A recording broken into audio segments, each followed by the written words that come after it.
అందరికీ నమస్తే. అసెంబ్లీలో ముఖ్యమంత్రి లేడు, కానీ అసెంబ్లీలో ఒక మనిషి, ఒక ఎమ్మెల్యే మాట్లాడిండు. ఊచకోత 2 గంటలు నాన్ స్టాప్. అక్కడున్న మిగతా మంత్రులు, తర్వాత కొద్ది సబ్జెక్టు తెలిసిన ఎమ్మెల్యేలు అందరూ ఎగబడరు.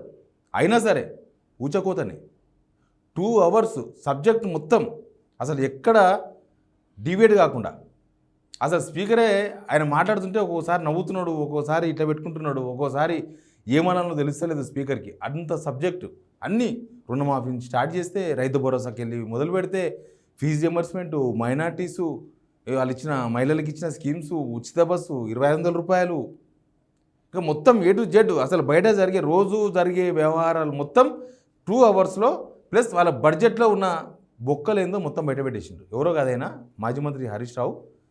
నిజంగా సబ్జెక్ట్ ఫుల్గా, బహుశా హరీష్ రావు వస్తారనే రేవంత్ రెడ్డి రాలేదేమో సభకు అనుకుంటున్నారు అట్లా. ఎందుకంటే కౌంటర్ లేని ప్రశ్నలన్నీ. ఇక ఎంతసేపటికి అవతల వాళ్ళేమో కౌంటర్ ఇస్తున్నారు. ఏమని, అప్పట్లో మీరు పట్టిన బడ్జెట్ అప్పుడు మీరు అట్లా చేసిండ్రా అని అది మాట్లాడుతుంది తప్ప, అసలు అంటే అది ఉత్తదే ఇది ఉత్తదే అని చెప్పదలుచుకున్నారా, లేకపోతే మీరు అట్లా చేసారు కాబట్టి మేము ఇట్లా చేస్తాం అనుకుంటున్నారా అని చెప్పదలుచుకున్నారా ఏమో తెలియదు. కానీ ఒక్క ప్రశ్నకు సమాధానం లేదు, ఒక్క ప్రశ్నకు నేరుగా సమాధానం చెప్పలేదు. హరీష్ రావు మీకు వరుసగా బయటలో ఇస్తా, ఒకసారి వినండి ఎట్లుంటుందో. ఒక్కొక్కటి వింటూ అసలు ఇంతసేపు విన్నా బోర్ కొట్టదు, అంత ఫుల్ ఫోర్స్ అనమాట. ఇంకా అసెంబ్లీలో ఏం లేదు, ఓన్లీ హరీష్ రావు స్పీచ్ ఒక్కటే. ఇంకా మిగతా వాళ్ళు బీజేపీ వాళ్ళు మాట్లాడతలేరు, ఎంఐఎం వాళ్ళు ఏం మాట్లాడతలేరు, చూస్తున్నారు కదా. ఇక కాంగ్రెస్ నుంచి మాట్లాడితే ముఖ్యమంత్రి మాట్లాడాలి, అధికార పార్టీ నుంచి సభానాయకుడిగా, లేకపోతే ఆ మంత్రులు ఒకరిద్దరు మాట్లాడతారు అంతే. యువతల పక్క జగదీష్ రెడ్డి మాట్లాడితే సస్పెండ్ చేసేసిండ్రు. కానీ దాన్ని దృష్టిలో పెట్టుకొని హరీష్ రావు చాలా జాగ్రత్తగా మాట్లాడిండు, బట్ బుల్లెట్స్ ఆ బుల్లెట్స్ మీరు కూడా చూడండి. గత సంవత్సరం బడ్జెట్ లో పేజ్ నంబర్ 15 అధ్యక్ష, పోయినసారి బట్టి గారు చెప్పినటువంటి బట్టి గారు చూసుకోండి. పేజ్ 15 లో ఏమన్నారంటే అధ్యక్ష, రైతుకు నిజమైన మేలు జరగాలనే ఉద్దేశంతో మా ప్రభుత్వం ఒక్కసారి 31,000 కోట్ల రుణమాఫీ చేయాలని సంకల్పించింది. ఇప్పటికే ఇచ్చిన 2 లక్షల రుణమాఫీకి అవసరమైన 31,000 కోట్ల రూపాయలను సమీకరించుకున్నాం. అంటే డబ్బులు రెడీ పెట్టుకున్నాం. ఈసారి బడ్జెట్ లో ఏం చెప్పిన అధ్యక్ష, 20,000 కోట్లు మాత్రమే చేశారు అని చెప్తున్నారు అధ్యక్ష. పోనీ మిగతాది ఎప్పట్లోగా చేస్తారో చెప్పడం లేదు అధ్యక్ష. ఆ ఉపన్యాసంలో బట్టి గారు ఎంత దూరం పోయి మమ్మల్ని విమర్శించిందంటే అధ్యక్ష, సిగ్గుచేట అధ్యక్ష. చేతగానమ్మకు మాటలు ఎక్కువ అన్నట్లు రుణమాఫీలో పూర్తిగా విఫలమైన గత ప్రభుత్వ నాయకులు మా చిత్తశుద్ధిని శంకిస్తూ ప్రజలను తప్పుదోవ పట్టించేందుకు శతవిధాలా ప్రయత్నం చేస్తున్నాం. ఇవాళ ఎవరు చేతగానోళ్ళు అధ్యక్ష? ఇవాళ చేతగానోళ్ళు ఎవరు, మాట తప్పినోళ్ళు ఎవరు, చిత్తశుద్ధి లేని వాళ్ళు ఎవరో ఈ శాసనసభ సాక్షిగా ఈ రాష్ట్ర ప్రజలందరికీ అర్థమైంది కదా అధ్యక్ష. ఏమైంది 31,000 కోట్లు నిధులు సమీకరించుకున్నామని మీ ప్రసంగంలో చాలా గట్టిగా చెప్పారు కదా, ఏమైంది బట్టి గారు అని చెప్పి నేను అడుగుతా ఉన్నా. రుణమాఫీ గురించి పోయిన బడ్జెట్లో ఏం పెట్టినరు, ఏం చేసినారు, తర్వాత ఈ బడ్జెట్లో ఎంత పెట్టినరు, అసలు రుణమాఫీ లేదని చెప్తున్నారు ఏంది అని మాట్లాడినారు. ఇంకా ఇట్లాంటివి చాలా ఉన్నాయి, ఒక్క వీడియో కాదు, మీకు చాలా వీడియోలు నేను వినిపిద్దామనే ఈ వీడియో చేస్తున్నా. కృష్ణా జలాల విషయంలో కాంగ్రెస్ చేస్తున్న ప్రచారం పైన చర్చ జరిగింది. హరీష్ రావు వర్సెస్ శ్రీధర్ బాబు. దాన్ని కూడా కౌంటర్ అంటే కౌంటరే. హరీష్ రావు అడిగే ప్రశ్నకు సమాధానం లేదు, నేరుగా సవాళ్ళు స్వీకరించిండు. ఒకసారి వినండి అది కూడా. కృష్ణా నది జలాలకు సంబంధించి మొన్న గౌరవ ముఖ్యమంత్రి గారు స్పష్టంగా చెప్పారు. ఉత్తమ్ కుమార్ రెడ్డి గారు, మా ఇరిగేషన్ మంత్రి గారు కూడా చెప్పారు. ఎవరి పాపం ఎవరిపైన అన్నిటి కూడా స్పష్టంగా మాట్లాడతాం అధ్యక్ష. నీళ్లు పాలుగా డెఫినెట్లీ మన ప్రజలకు తెలియాల్సిన అవసరం ఉంది అధ్యక్ష. గౌరవనీయులు శ్రీధర్ బాబు గారి ప్రతిపాదన ఐ వెల్కమ్ సార్, నేను అంగీకరిస్తున్నా. దయచేసి ఈ బడ్జెట్ లోనే కృష్ణా నదీ జలాలపైన ఒకరోజు చర్చ పెట్టండి. పాలేందో నీళ్ళేందో ఈ రాష్ట్ర ప్రజలకు తెలవాలి. కృష్ణా జలాల మీద ఇచ్చిన counter. Next counter Telangana rising మీద మాట్లాడింది కదా, ఆ రైజింగ్ మీద కూడా అనుకో. రైజింగ్ అంటే ఏంది, తెలంగాణ రైజింగ్ అని పెట్టుకుంటే కాదు, అసలు మీరు ఏం చేసినారని అడుగుతున్నారు. నేను చాలా బాధగా చెప్తున్నాను, ముఖ్యమంత్రి గారు ఇస్తున్న నినాదం Telangana rising. Where is it rising అధ్యక్ష? Where is it rising? I'm asking అధ్యక్ష. GST growth rate down, stamps and registration revenue down, vehicle sales is down. ఇది అధ్యక్ష.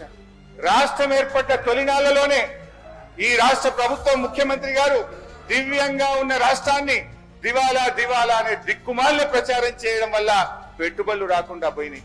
ప్రభుత్వం కొలువు తీరగానే ఫార్మాసిటీ రద్దు, ఎయిర్పోర్ట్ కు మెట్రో రైలు రద్దు అనే ప్రకటనలు చేయడం వల్ల నెగటివ్ వైబ్రేషన్స్ వచ్చినాయి. రియల్ ఎస్టేట్ కుప్పకూలడం, ఇలాంటి కారణాల వల్ల ప్రజల కొనుగోలు శక్తి తగ్గుతూ ఈ రాష్ట్రం యొక్క ఆర్థిక మాంద్యం వైపు అడుగులు పడతా ఉన్నాయి అధ్యక్ష. తర్వాత మోసం మోసం మోసం, అసలు ఎట్లా మోసం చేస్తుండ్రు వీళ్ళు? స్కీమ్స్తో అధికారంలోకి వచ్చిన తర్వాత ఏం జరిగింది అనేది కూడా. ఇవాళ మహాలక్ష్మి 2500 మోసం, 4000 రూపాయల పెన్షన్, రైతు భరోసా, రుణమాఫీ, తులం బంగారం, నిరుద్యోగ భృతి. మొత్తం మినిస్టర్లు ఎమ్మెల్యేలు నిశ్చేష్లకి చూస్తున్నారు. ఏం మాట్లాడాలి, ఏం సమాధానం చెప్పాలి? ఇన్ని హామీలు మోసం మోసం అని అసెంబ్లీ మొత్తం దద్దరిల్లిపోతే ఇంకా ఏం సమాధానం చెప్తారు? బట్టి గారు ఇప్పుడు సమాధానం చెప్పాలంటే నో ఆన్సర్. మీరు ఇచ్చిండ్రా, అప్పుడు ఇచ్చిండ్రా అని అడుగుతున్నారు. అంతే తప్ప మేము ఇది నిజంగానే ఇస్తాం, లేకపోతే ఇయ్యాలి కాదు రేపు ఇస్తాం, మేము ఇప్పటివరకు ఈ స్కీమ్ అమలు చేసినాం, లేదా ఈ స్కీమ్ మీద మేము పలానా ఆలోచన చేస్తున్నాం, మహిళలకు 25,000 రూపాయలకి మేము కసరత్తు చేస్తున్నాం, ఏం లేదు. ఎందుకంటే ఈ బడ్జెట్ ఇంకా వచ్చే సంవత్సరం వరకు 2.5 years గవర్నమెంట్ అయిపోతుంది. ఇప్పుడు పెట్టకపోతే ఇంకెప్పుడు పెడతారు? ఇంకా కొన్ని వీడియోలు చూపిస్తా. అబద్ధం గురించి మాట్లాడినారు. రోజు అబద్ధం ఆడితే అబద్ధం కవర్ చేయడానికి వీళ్ళు ఎట్లా మాట్లాడుతున్నారో వినిపించిండ్రు. బాండ్ పేపర్లు బంగాళాఖాతంలో కలిసినాయి. గాంధీలు ఇచ్చిన వాగ్దానాలు గాలి మాటలైపోయినాయి. 6 గ్యారంటీలకు దిక్కు లేదు కానీ అందాల పోటీలు పెట్టమని మాత్రం తెగ ఆరాట పడుతుంది అధ్యక్ష. ఈ ప్రభుత్వం మింగ మెతకు లేదు, మీసాలకు సంపంగి నూనె అన్నట్టున్నది అధ్యక్ష. మొత్తం మీద 2 స్పీకర్ నవ్వుతున్నారు. 6 గ్యారెంటీలకు దిక్కు లేదు కానీ అందాల పోటీలు పెడతారంట. అంటే స్పీకర్ ఫుల్గా మంచిగా ఖుషిగా నవ్వుతున్నారంటే ఆయన కూడా తెలుసు విషయం ఏందో తెలుసు కాబట్టి నవ్వుతున్నారు. జాబ్ క్యాలెండర్ గురించి మాట్లాడారు. అది ఖచ్చితంగా మనం వినాల్సిందే. జాబ్ క్యాలెండర్ గురించి నిరుద్యోగులకు సంబంధించి ఏం చెప్పారు అధ్యక్ష? జాబ్ క్యాలెండర్ ఇస్తాం. ఏమైంది అధ్యక్ష? ఈ జాబ్ క్యాలెండర్ ను కూడా బట్టి గారే మొన్న అసెంబ్లీలో పెట్టారు పోయినసారి. జాబ్ క్యాలెండర్ కాస్త జాబ్లెస్ క్యాలెండర్ అయింది. ఏమైంది జాబ్ క్యాలెండర్? నిరుద్యోగ యువకులు అడిగితే ఇవాళ అశోక్ నగర్ లో వాళ్ళ వీపులు పగలగొడుతున్నటువంటి పరిస్థితి అధ్యక్ష. ఇగో ఇది అధ్యక్ష, నేను ఎక్కడ కూడా తప్పు మాట్లాడాను, ఆధారం లేకుండా మాట్లాడాను. ఇది బట్టి గారు అసెంబ్లీలో ప్రవేశపెట్టిన job calendar. Next fee reimbursement గురించి మాట్లాడదాం. ఫీజు రింబర్స్మెంట్ గురించి కూడా చర్చకు వచ్చింది అధ్యక్ష. వ్యక్తిగత దూషణలతో మార్చురి కంపు కొడుతున్న ఈ సీఎం గారి హేయమైన ప్రసంగాలను వినలేకపోతున్నారు అధ్యక్ష. చెవులకు చిల్లులు పడుతున్నాయి కానీ చేయూత పెన్షన్లకు చిల్లిగవ రావడం లేదు అధ్యక్ష. ముఖ్య ఫైనల్గా ఒక్క వీడియో చూద్దాం. ఫైనల్ వీడియో ఇది. రాహుల్ గాంధీ వర్సెస్ రేవంత్ రెడ్డి గురించి మాట్లాడిన హరీష్ రావు సభలో. అసలు పిన్ డ్రాప్ సైలెన్స్, ఎవ్వరేం మాట్లాడతలేరు. జస్ట్ అందరు చాలా ఇంట్రెస్ట్గా వింటున్నారు. అసలు ఏం చెప్తాడని వినండి. ఇది కూడా వీరి నాయకుడు రాహుల్ గాంధీ గారు మొహబ్బత్ కా దుకాన్ అని దేశమంతా తిరుగుతున్నారు. చాలా మంచి మాట, వి ఆల్సో అప్రిషియేట్. కానీ అధ్యక్ష, రాష్ట్రంలో రేవంత్ గారి పాలనేమో నఫరత్ కా మకాన్ గా మారిపోయింది అధ్యక్ష. తెలంగాణలో ఇందిరమ్మ రాజ్యం వస్తుందంటే జనం ఏమనుకున్నారు అధ్యక్ష? మంచి లాభం అయింది అనుకున్నారు. కానీ ఇవాళ ఎమర్జెన్సీ నాటి పరిస్థితులు, నిర్బంధాలు, అణిచివేతలు కనబడుతున్నాయి. ఇన్ని వీడియోస్, ఇంత సబ్జెక్టు చూసినాం కదా, అసలు ఎవరికి ఏం సమాధానం చెప్పాలనో అర్థం కాలే. సభలో ఎక్కడ చూసినా చర్చ అదే. హరీష్ రావు ఏం మాట్లాడిండు, హరీష్ రావు ఏం మాట్లాడిన దానికన్నా జనం సమస్యల మీద చర్చ జరిగింది. జనం సమస్యల మీద క్వశ్చన్ రేజ్ అయింది. బీజేపీ వాళ్ళు కూడా ఈ క్వశ్చన్స్ వేయాలి. ఎంఐఎం నుంచి క్వశ్చన్ వేస్తారో లేదో మనం చెప్పం, చూద్దాం ఏమవుతుందో. కానీ హరీష్ రావు స్పీచ్ మాత్రం ఇప్పటివరకు జరిగిన బడ్జెట్ సెషన్ మొత్తం హైలైట్. అసలు స్పీకర్ కట్ చేసే పరిస్థితి కూడా లేదు. కట్ చేయలేకపోతున్నాడు స్పీకర్. ఎందుకంటే ఆయన సబ్జెక్ట్ నుంచి బయటకు వదలేడు, బరాబర్ సబ్జెక్ట్ మాట్లాడుతున్నాడు. ఆ సబ్జెక్ట్ అవతల నుంచి యాక్చువల్గా అయితే వాళ్ళ దగ్గర ఆన్సర్ ఉంటే హరీష్ రావు మాట్లాడకుండా ఎంబడే ఒక మినిస్టర్ లేచి టక ఆన్సర్ చెప్పుకుంటా ఈయనకన్నా వాళ్ళు ఎక్కువ మాట్లాడతారు. కానీ ఆడ క్వశ్చన్స్ అట్లున్నాయి, తూటల్లాగా వెళ్తుంటే అవతల ఏం సమాధానం చెప్తారు? అందుకే అన్నారు హరీష్ రావు మాట్లాడతాడు. ఇవాళ ముందే తెలుస్తుంది ఎవరు మాట్లాడతారు అనేది. షెడ్యూల్ ఉంటుంది బడ్జెట్ అసెంబ్లీ. ఈరోజు షెడ్యూల్ ఏందనేది. ఈరోజు హరీష్ రావు మాట్లాడతారని తెలిసే రేవంత్ రెడ్డి రాలేదు. లేకపోతే రేవంత్ రెడ్డి ఏడున్నాడు, హైదరాబాద్లో ఉన్నాడు కదా, ఎందుకు రాలేదని చెప్పేసి ఇదంతా జరిగింది నిన్న కదా అసెంబ్లీలో. రేవంత్ రెడ్డి రాలేదు. ఉన్నోళ్ళ శ్రీధర్ బాబు అప్పప్పుడు లేచి తన్నాడే ప్రయత్నం చేసిండు. మిగతా మంత్రులు లేచే ధైర్యం చేయలేదు. పొంగులేటి శ్రీనివాసరెడ్డి వాళ్ళైతే బిక్క చూపులు చూస్తున్నారు అటు ఇటు. ఆ వీడియో కూడా చూపిస్తారు చూడండి ఒకసారి. ఫైనల్ క్లోజ్ చేసేద్దాం.